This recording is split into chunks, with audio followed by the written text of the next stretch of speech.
Ladies and gentlemen, welcome to the REDX podcast. My name is Andrew. I will be your host today, and we have got an amazing guest, one of my favorite guests. This is your, fifth, sixth time back on the show here. Joe Rosen, an amazing agent and team leader from Florida, if I'm remembering correctly. It's been a while since we chatted, Joe. Yeah, Port Florida. St. Lucie. All right, love it. Well, Joe is joining us today. We're going to talk about a lot of amazing stuff. We're going to talk about, goal setting for 2023, specifically breaking down your conversion numbers and tracking your numbers to get exactly where you want to get exactly how many closings you need for next year, right, Joe? So let's get into it. But before we do, I just want to give a shout out to our audience. Please jump in the chat. Let us know where you are, where you're watching from. Give us a shout out. Oh, we got Ricky Caruth sending some spaceships in. How are you doing, Ricky? Let us know where you're from. And if you have any questions for Joe as we work through our show today, please put them in the chat. Joe is an expert here, and he will be more than happy to answer any and all of those. So whether you're on Facebook, YouTube, let us know where you're at and participate here. We'd love to hear it. So, Joe, I'm just going to kind of turn the time over to you, let you take it away here, and I will interrupt as I see fit. But what do you got for us today, man? Yeah, so we just as a team did our goal setting event for 2023, and it really fires you up, man. It creates that new fire, and you're always trying to find some new thing, whether it's a book, it's a video, it's an event, it's whatever, to get that fire lit again, right? So I want to talk a little bit about two things first, and then we'll get into the specifics about what we did, right, for the analytics out there. So first of all, I think it's really important to kind of talk about your why, because the first question that we're going to ask when we start this goal setting session is, how much income do you want to create in 2023? But while that is a very detailed, very analytical, kind of heartless question to ask, right? It's just literally a number. Right. Everything you do is based around people and relationships and adding value and building connections and all these different things. So you've got to really decide, people talk about this work-life balance. We've got single mothers in this business, and we've got people who are crazy and work 90 hours a week at this business, and we got everything in between, right?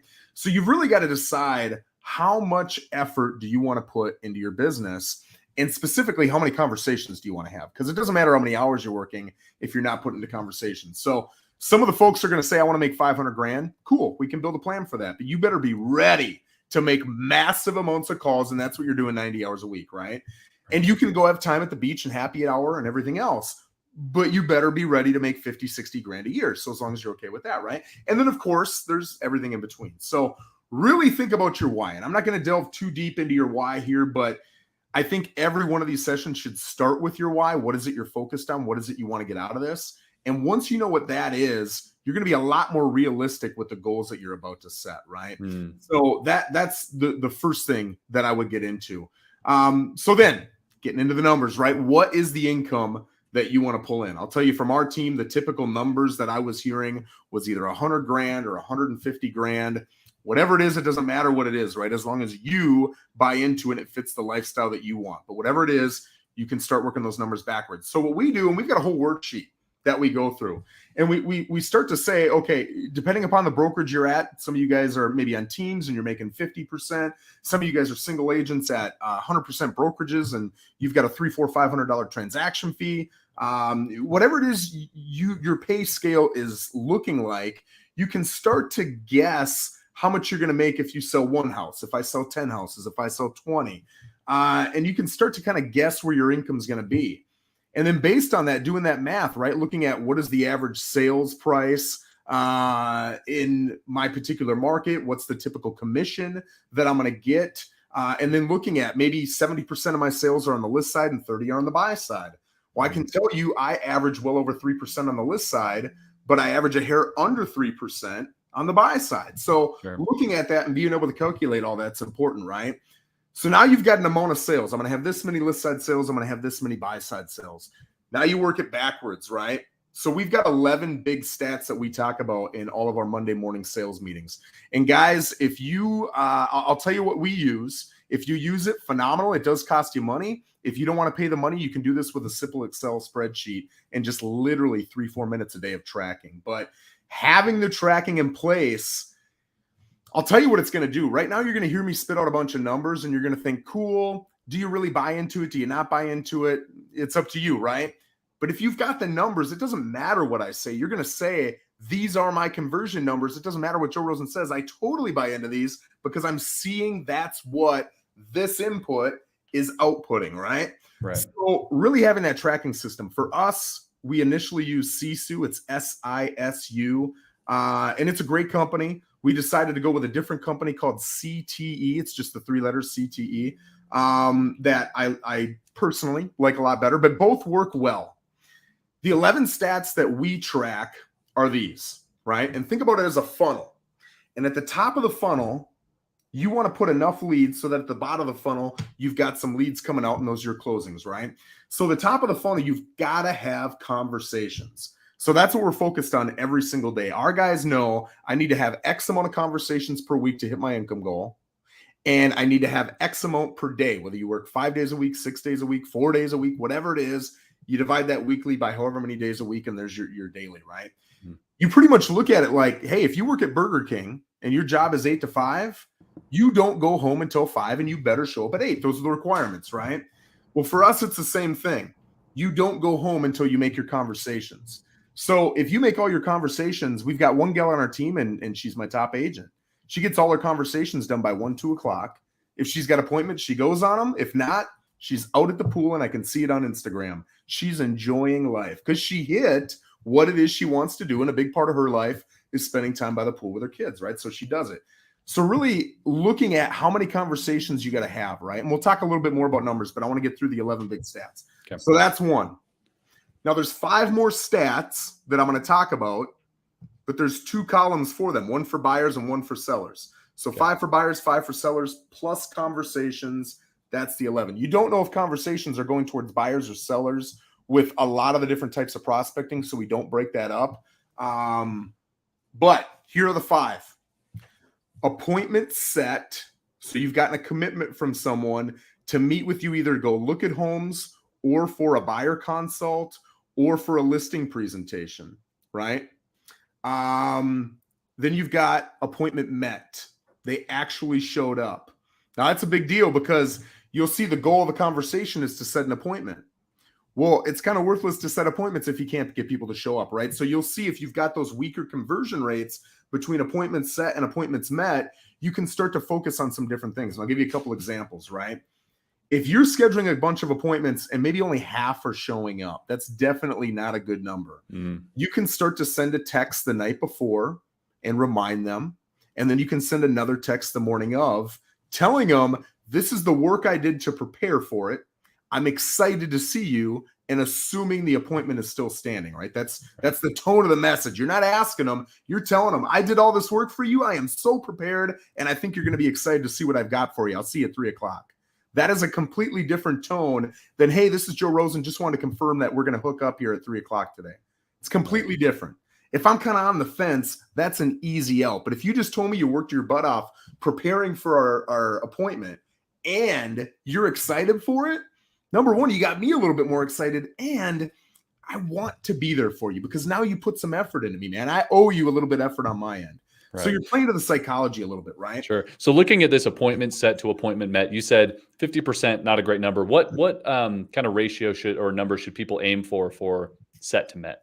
We are shooting for 85%. Okay, nice. Yep. That's a great question. So 85%. I think if you're newer and you see that it's lower than that, it's not bad news. Sure. All it is, hey, I need to work on those things Joe just talked about, right? If you're hitting 85, I'd focus my efforts somewhere else. Cool. So now you get the people to show up. What's the next stat? The next stat is signed. Now, I've talked to a lot of different team leaders, and they define this in different ways, but I'll tell you on the buy side for us, signed means that the buyer has fully executed an offer, and you have sent it to the listing agent. Whether or not they accept it, whether or not they have multiple offers, doesn't matter. That is signed, okay? Some team leaders say once you get them into a buyer's rep, that is signed. I don't really care what you define it as long as you're consistent, because that's going to get you your conversion ratios, and now you're going to. So it really doesn't matter how you define these different things as long as you're consistent in your definitions. Sure. On the list side, it's I have a listing, it is signed, and it is in the MLS. So if you've got something signed on Monday to go in on Wednesday, it does not count until Wednesday. Why? Because I've seen listings be signed on Monday, and on Tuesday they change their mind and it never hits the MLS. So you got to get it there, man. But once you get it there, it's considered a sign. So then you've got under contract, and that's easy, right? Everybody's signed it. Everybody's received it back from the other parties. Boom, we're under contract. That counts. And then, of course, everybody's favorite is a closing, right?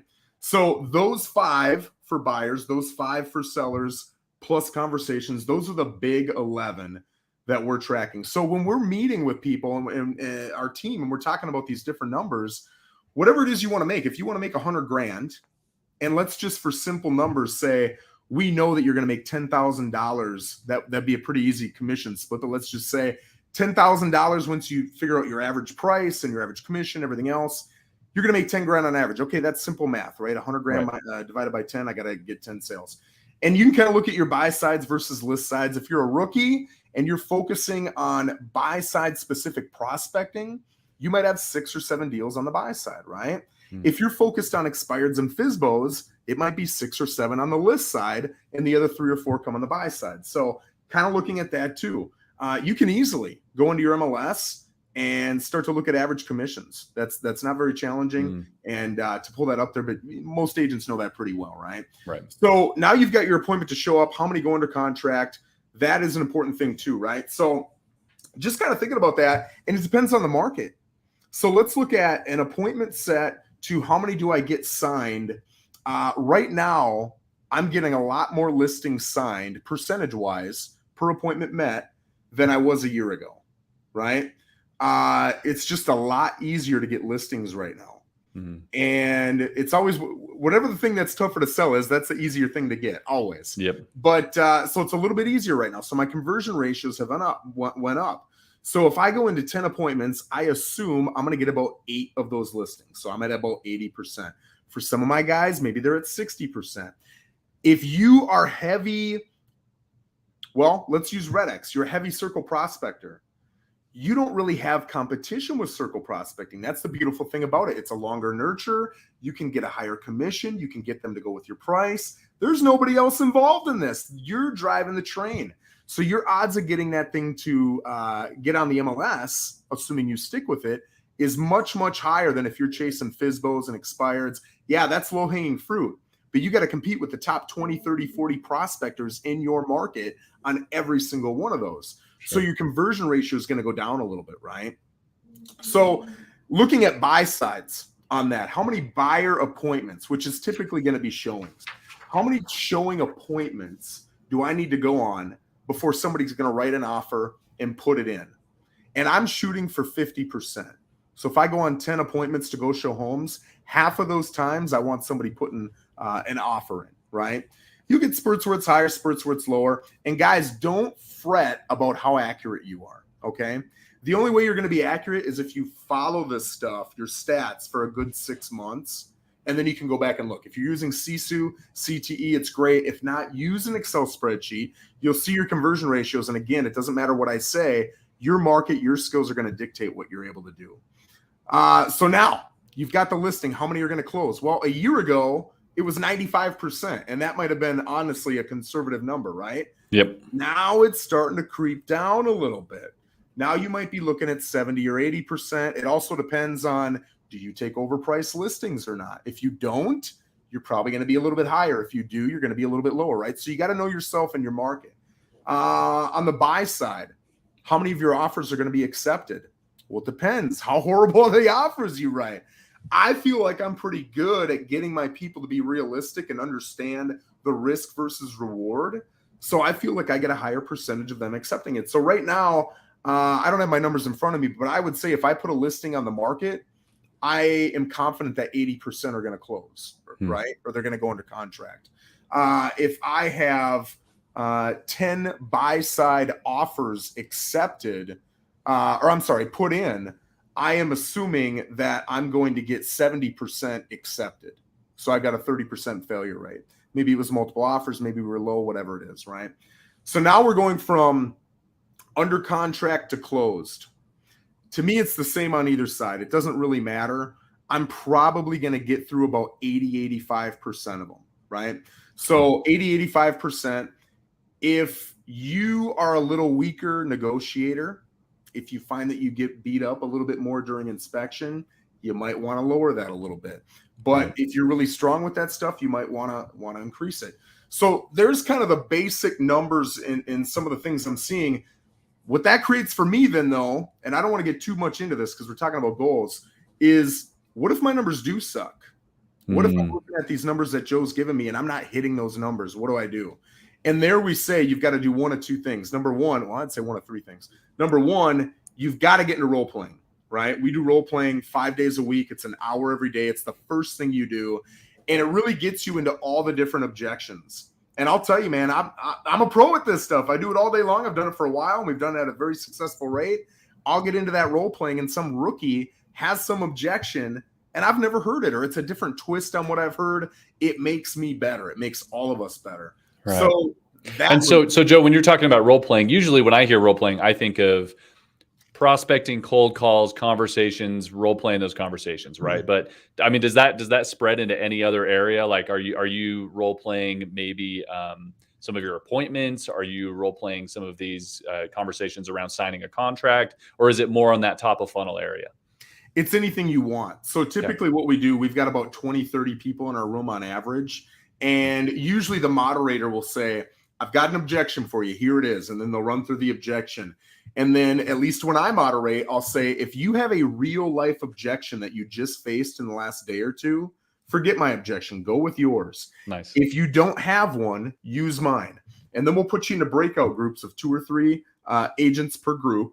And then you get 15 minutes to run through that, right? One person is the agent, one person is the client. Or maybe it's an agent negotiating with another agent on an inspection. It could be a million things. But you get to pick what it is.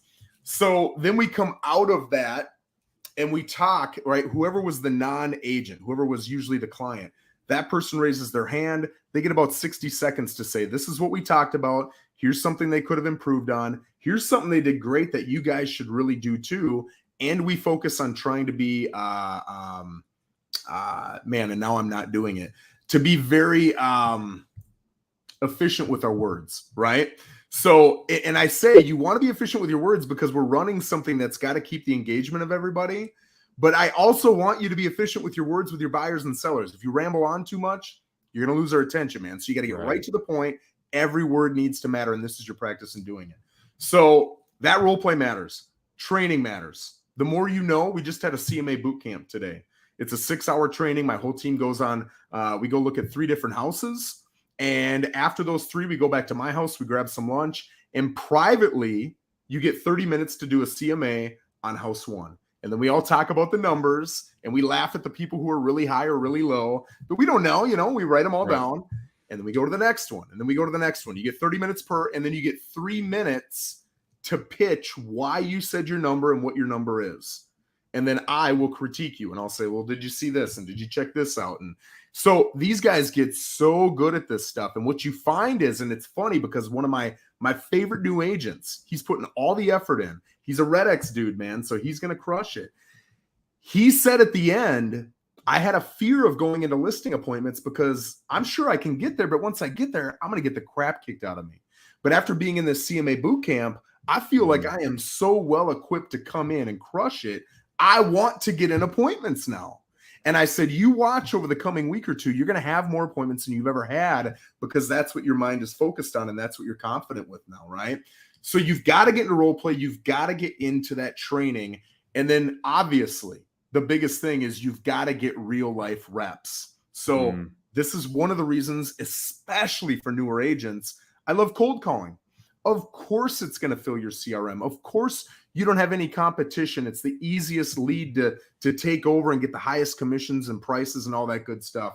But in all honesty, I want my guys to have all the reps in the world. I want you to get as many objections as possible, see as many scenarios as possible. And there's no way to call that many leads in that short a time as working with a company like REDX and getting in front of those people. So that's really how you get better if your conversion rates aren't where they want to be. I love that. I love that. And with the CMA bootcamp, it sounded like a lot of that was helping them practice for listing appointments, right? Is that what you were getting at? It sounds like it also might help them learn how to price a house better, right? Learn the ins and outs of like, okay, like you mentioned early on, it's like, okay, maybe my problem is I'm bad at pricing, or maybe the problem is I'm bad at negotiating. All these things seem to contribute to multiple positive outcomes, multiple positive skills here. Yeah, big time. And there's a couple different layers of it, right? So think from a seller's point of view. I always tell my guys, you can't just be accurate. You have to also be able to communicate it in a way where the seller buys into what you're saying. You can be the most accurate assessor of value on the planet, but if they don't buy into it, it's worthless, right? So you've got to also be able to communicate it. And I think too, so few, or at least with what I hear from buyer's agents, so few buyer's agents do that same work for their buyers. But Andrew, if I go out and I show you a home and it's listed for 500 grand and you're like, hey Joe, what kind of offer should I put in? So many people think, well, let's try 20 grand low. Let's try 10 grand low, or let's try some strategy I read in Trump's book, or whatever it is, right? Whatever book they read, or who's the new guy, the guy, don't split the difference, never split the difference. Chris Voss, right? They got all these strategies, but I think, dude, that house might be worth 450. You come in at 470, you just got your butt kicked. You think you got 30 grand off, but you lost 20. That house might be worth 550 and they're underpriced, and now you're wasting time and somebody else swoops in and grabs it for 520 and still got a $30,000 deal. So I think it's our duty, not just to them, but to us. You're going to build confidence in you to be able to quickly do an analysis on the value of that property. And now if I come to you, Andrew, and I say, dude, this thing is worth about 470. So I wouldn't go a hair over 470 unless you love it and you're willing to pay more than I believe this property's worth. And Andrew, don't even take my word for it. Let's sit down and look at these comps for 5-6 minutes, just so you can kind of buy into what I'm seeing here. Right. I love that. Well, and what it sounds like to me, Joe, correct me if I'm wrong here, but we started out talking about, how much money do you want to make next year, which perfectly, it's your ultimate goal, right? That's kind of the main goal people set in real estate is how many homes am I going to sell to make X amount of money?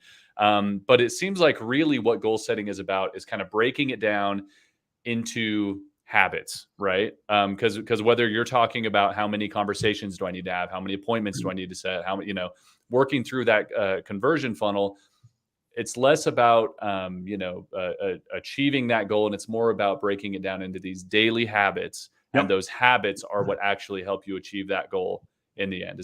Would you say that's fair to say? Yeah, 100%. And we all want motivation, right? We want to get that feeling we get when we just left a Tony Robbins event. You want it to just live in your body, but it doesn't. And I don't care who you're talking about at the top of whatever profession they're in or industry they're in. They will tell you, if you sit down with them, I'm not always motivated. I don't wake up every day and I'm not always pumped up. You might think I am, you might perceive I am, but that's a habit that I've gotten into, is not just acting like it, because that might be what my buyers and sellers and other agents need from me, and I need to produce, right? But I also, let me back this up too.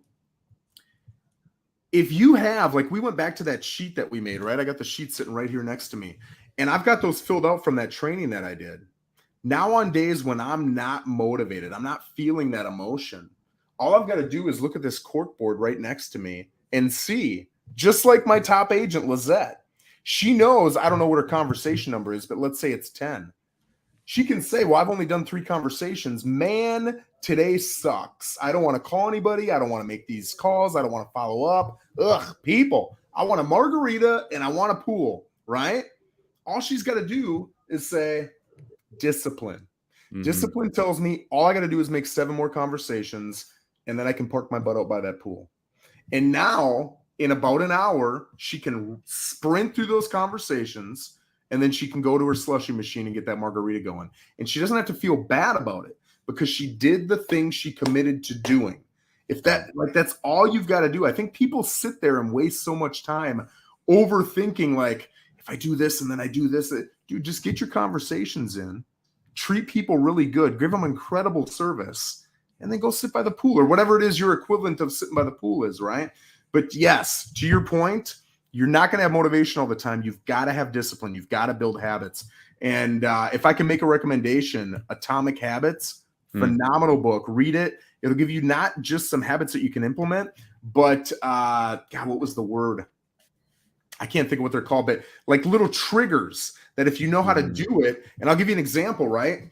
If I want to do 100 push-ups a day, I may or may not do 100 push-ups. That might sound a little overwhelming to me. But if I sit at this desk all day and I create the trigger of I'm not allowed to stand up unless I do 10 push-ups. Now, whenever I got to go get a bite to eat, I got to go to the bathroom, I got to whatever, I have to do 10 push-ups. That's not really a big deal. That takes me about 10 seconds. It's easy, it's manageable, and now I've created that trigger, right? So just creating different triggers, and you'll get so much more out of that book, but really it gives you a lot of those tools you need to get that discipline going. Amazing. Amazing. So real quick, before we wrap up today, Joe, I just wanted to come back to this topic of motivation, right? Because, the last couple of years have been, a crazy unexpected market, and now things are shifting in the other direction. There's, kind of looming economic uncertainty, maybe a looming recession, maybe a lot of things that are making everyone, especially people who are kind of sales focused, especially in real estate, kind of question, maybe that some of their financial stability looking forward.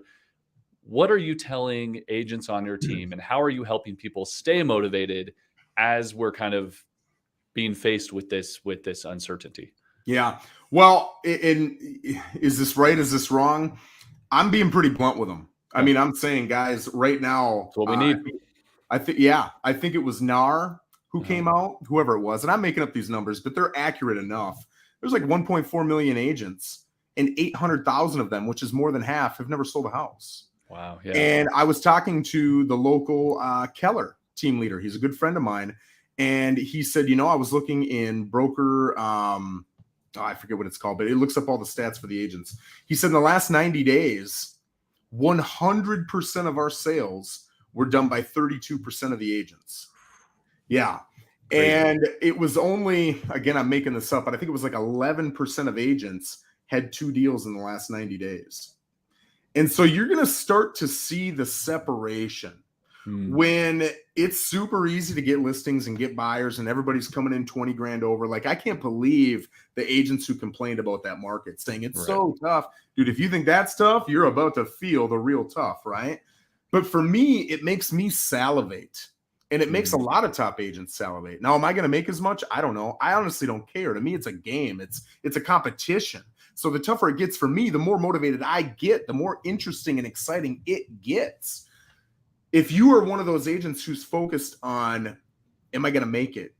Am I going to have to go back and do this? Am I going to, and all these fearful thoughts, I can already tell you the answer is yes. You're almost assuredly going to have a tough time and you're going to have to go find a job.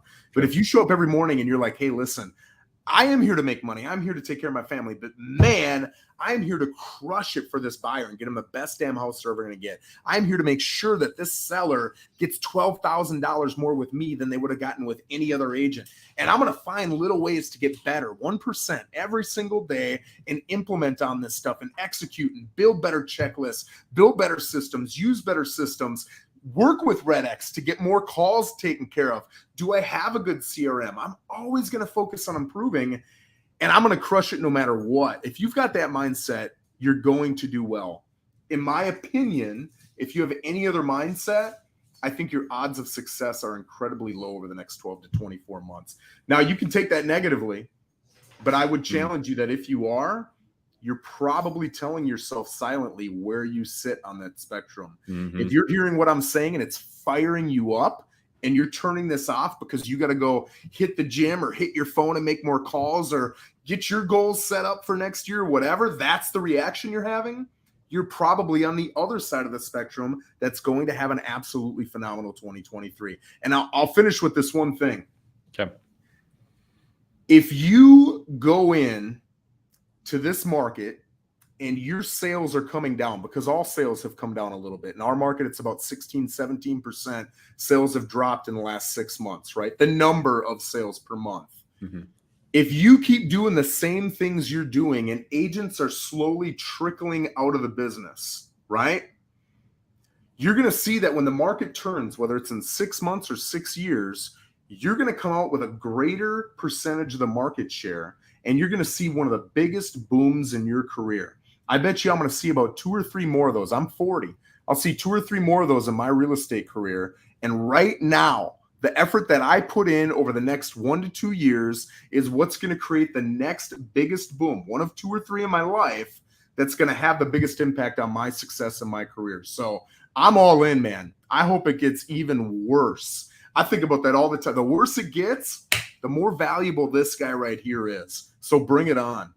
I love it. Bring it on. Well, Joe, you sure have fired me up. I can't speak for the audience, but thank you. I think that was, maybe the kick in the pants a lot of people needed, hopefully. And like you said, taking it positively. Don't take it's going to be the reality of it's going to be tough and get discouraged. Yeah. Use that as a challenge. Challenge accepted. Get fired up and get at it. So absolutely. I love it. Well, Joe, that was amazing. Thank you so much for joining us today. It's always a pleasure having you on the show. Before we wrap up here, any other closing thoughts? Anything else you want to leave with the audience?